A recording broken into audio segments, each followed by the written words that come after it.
Hi, this is Jon Shafer, president of Conifer Games and designer of At the Gates. At the Gates is an empire builder where you will guide a barbarian kingdom to glory during the era of the fall of the Roman Empire. So, in this video I'll be giving you the first 15 or so minutes of gameplay, which should hopefully give you a good feel for what makes At the Gates unique. Keep in mind that this is still a prototype though, and we don't have things like unit animations yet. Alright then, let's go ahead and get started. So, this being an empire builder, a big part of the game is exploring the world around you. So you can see that there's a fair amount of fog of war around us that we'll want to uncover as the game goes on. And we'll go ahead and start sending our scout out to explore. Now another part of an empire builder is developing your empire. So we have a couple settlements here that are capable of building new units.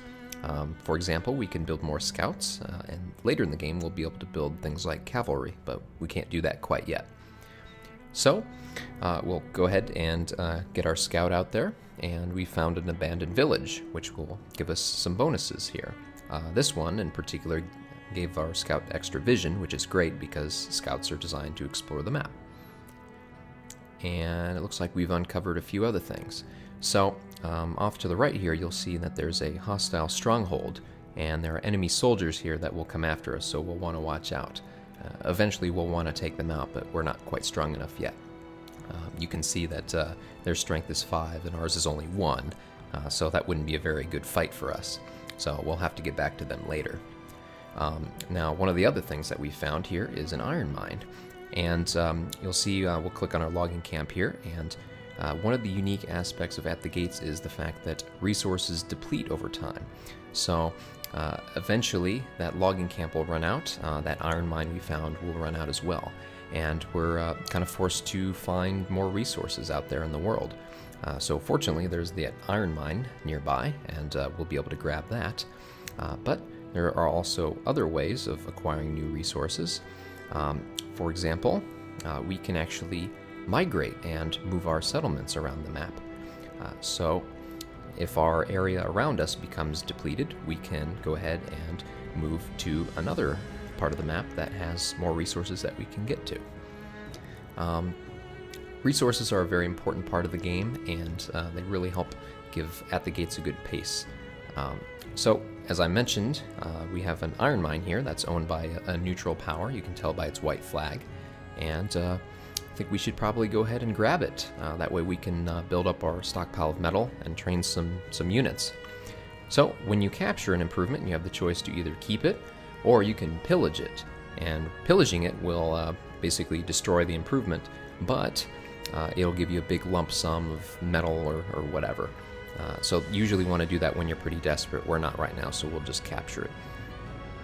So we'll go ahead and move our settlements up here. Now, another important aspect of At the Gates is terrain. So you'll see this river up here. This is actually a large river, which makes it impassable normally. We'll get back to that later. On the right here you can see marshes, which require multiple turns to enter, and there's also other interesting terrain like forests that give defensive bonuses, that sort of thing. So we'll go ahead and keep moving here, and talk a little bit about the units. So, units in At the Gates have a few properties that make them unique. So, they have strength, which we talked a little bit about earlier. That's based on your natural strength value and how much health and morale you have. So, health is basically what it sounds like, how much damage you've taken. If you suffer health damage, you can only recover it in settlements, so you kind of want to be careful about that, especially when attacking.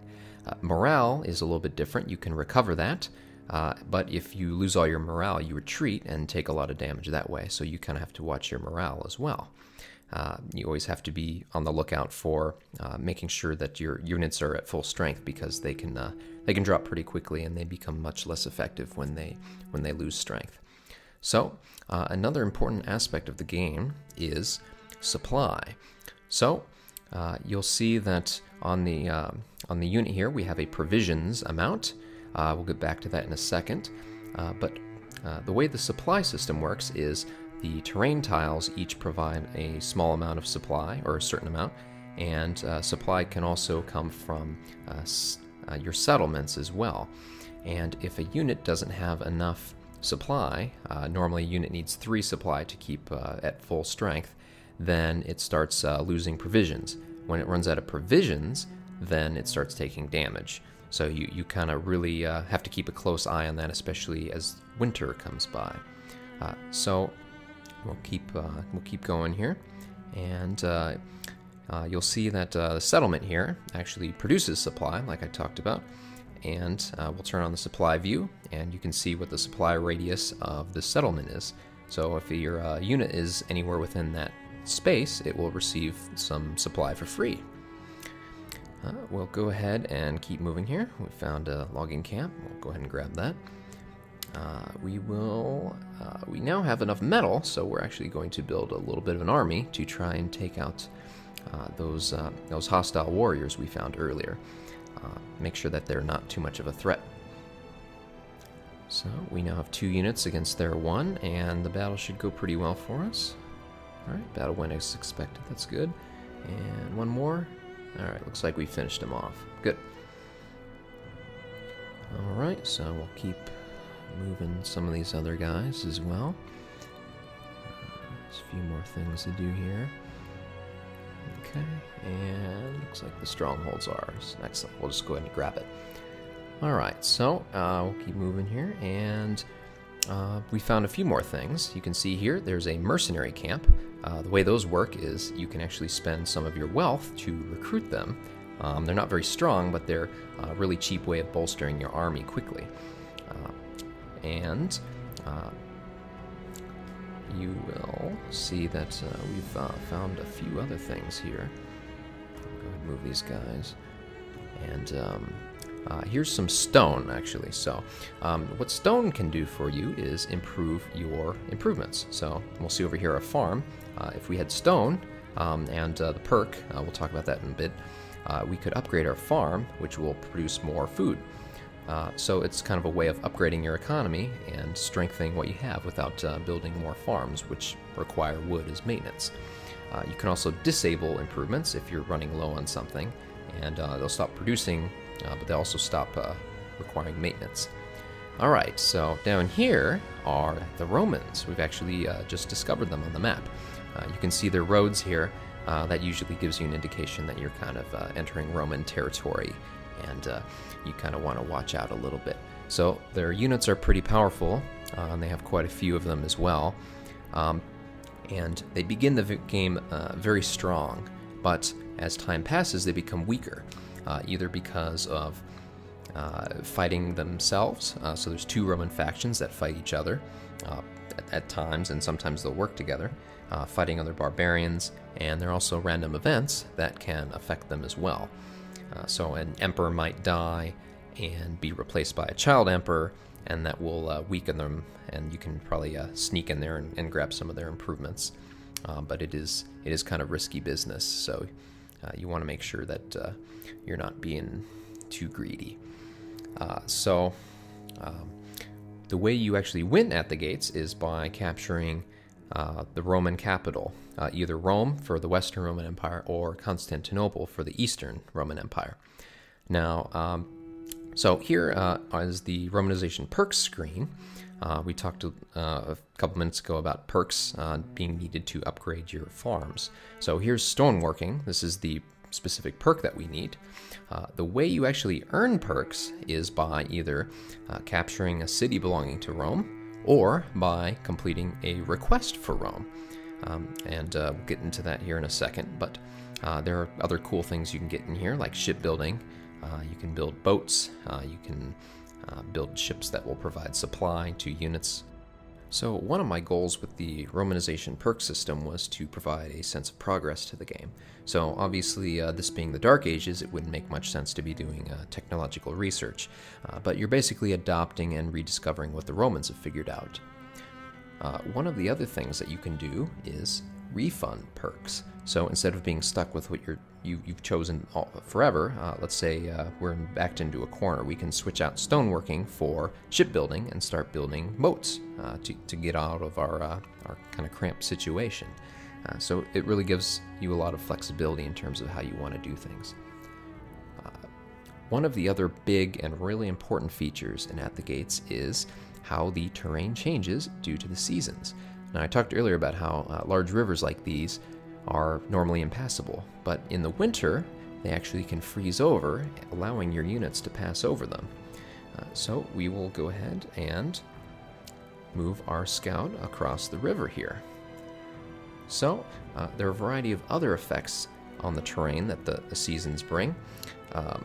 You can see that the landscape has gotten kind of cold and desolate. That affects how much supply is available from the ground, as well as how other parts of the map are affected. So coastal areas can freeze over. If your boats get stuck in there, they're obviously in trouble.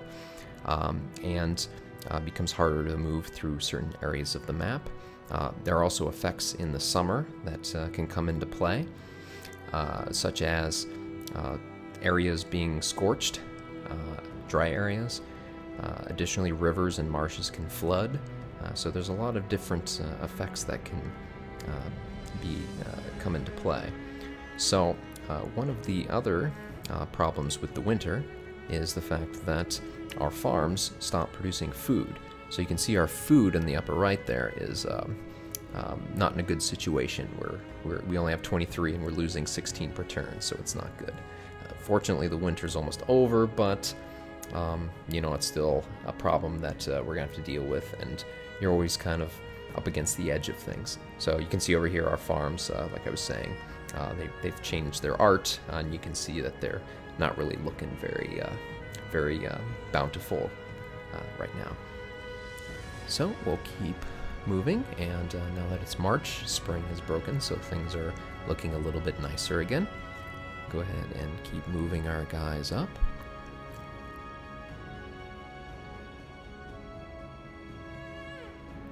Now you'll see up here our scout has actually found another tribe, and these are the Huns. You can see that they have horse archers, which are very powerful units, so we'll want to watch out. Let's go ahead and talk to their leader. Alright, so this is the infamous Attila the Hun. Now you can see here there's a little ceremony the first time you meet another leader, where you can give them a gift, and they have the option of giving you a gift. Neither of you know what the other is going to do. If you give them a gift and they give you a gift, then you get a nice relations bonus. But if you don't give a gift, then they get pretty upset because they're kind of insulted by the fact that you're not willing to show them that kind of respect. So you have the choice of not giving the gift. We'll go ahead and do it because we want Attila to like us, and you'll see that he gave us a gift as well, so we got a nice little relations boost from doing that. Now, another aspect of the diplomatic game is religion. So he has, his state religion is pagan, whereas ours is Arian Christian. You can see up here, that's what it says. So if they match, then we get a bonus. So one of his requests, you can see down here, is to switch religions. And we will go ahead and do that.